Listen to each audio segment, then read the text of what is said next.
gre že za 6. konferenco po vrsti, torej konferenca malih in srednjih podjetij. To pomeni, da te konference so dobre, so obiskane in so tematsko pravilno naravnane.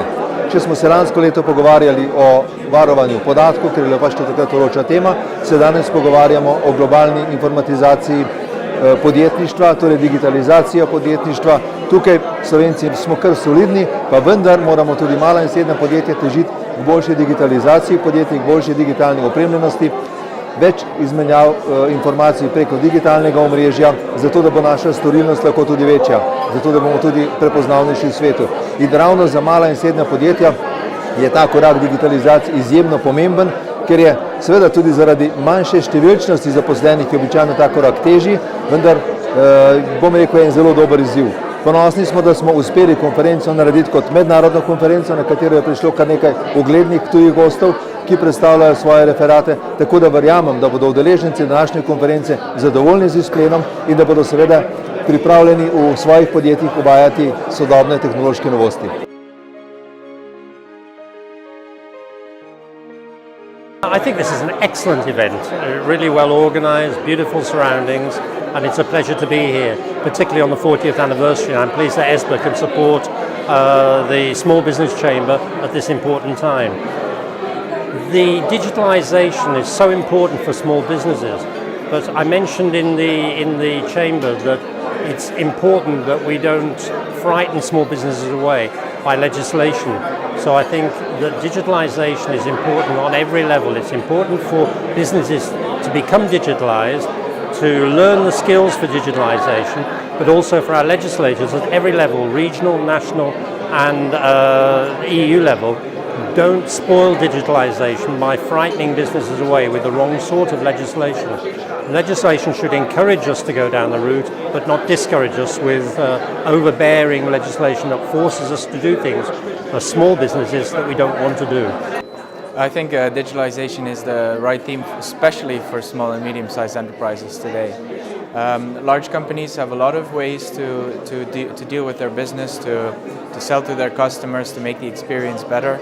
For small companies, it's a lot more difficult to keep track of all these new technologies. So, on the other hand, new technologies provide small companies with ways to keep up with large businesses.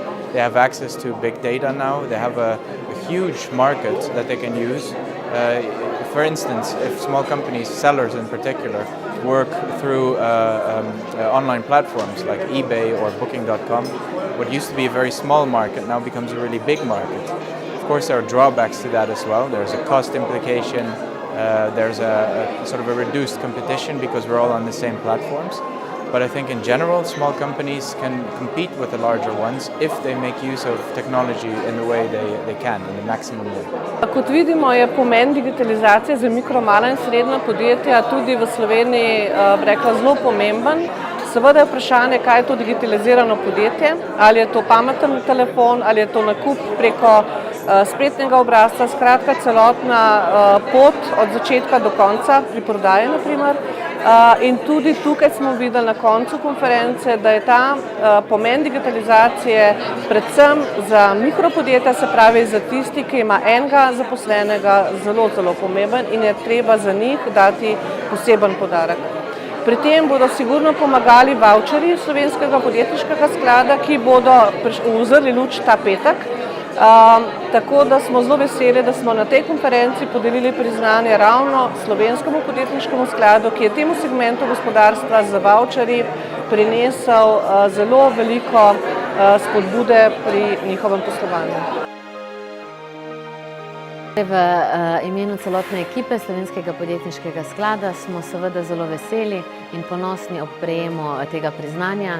S tem je nagrajen naš trud, naše delo, ki ga vlagamo v razumevanje podjetniškega sektorja, v razumevanje potreb naših podjetij, ko prilagajamo, ko oblikujemo ukrepe, različne spodbude, s katerimi pomagamo našim podjetjem, da lahko potem konkurenčno rastejo, se razvijajo in grejo vštric z vsemi svojimi konkurenti iz ostalih najbolj konkurenčnih evropskih držav.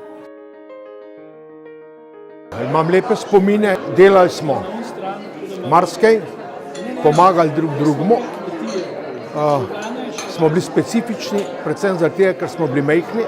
To pomeni, da je bilo v vodstvu posameznega podjetja je bil en ali dva človeka, ki sta mogla upravljati vse, tako rekoč od pravne, poslovne, kadrovske, vse funkcije, in tlej je združenje v tistem cajtu naredilo velik korak, zaradi tega, ker je pomagalo tem majhnim podjetjem. Če se spomnim malo nazaj, da se lahko pohvalim, je to, da smo bili med prvimi, ki smo sprejeli kolektivno pogodbo, ki je bila vzor tudi ostalim združenjem in jo je marsikatero podjetje, manjše podjetje, uporabljalo kar direkt, se pravi kot en del svojih samoupravnih aktov. Prednik podjetniško-trgovske zbornice Združenja drobnega gospodarstva je bilo pravzaprav edina skupnost, kjer so se srečevala podjetja, ki so bila med obrtniki in med večjimi podjetji v preteklosti. Ta model smo še danes ohranili. Število malih, srednjih, mikropodjetij je pravzaprav nekje okrog 140 tisoč trenutno v Sloveniji, ne? In ta podjetja potrebujejo neko zaslombo, neko oporo.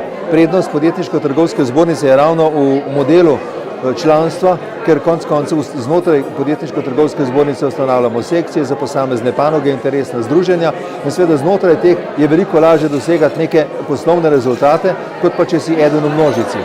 Tako da prednost podjetniško-trgovske zbornice je ravno ta, bom rekel, nekako stanovska naravnanost, stanovsko združevanje.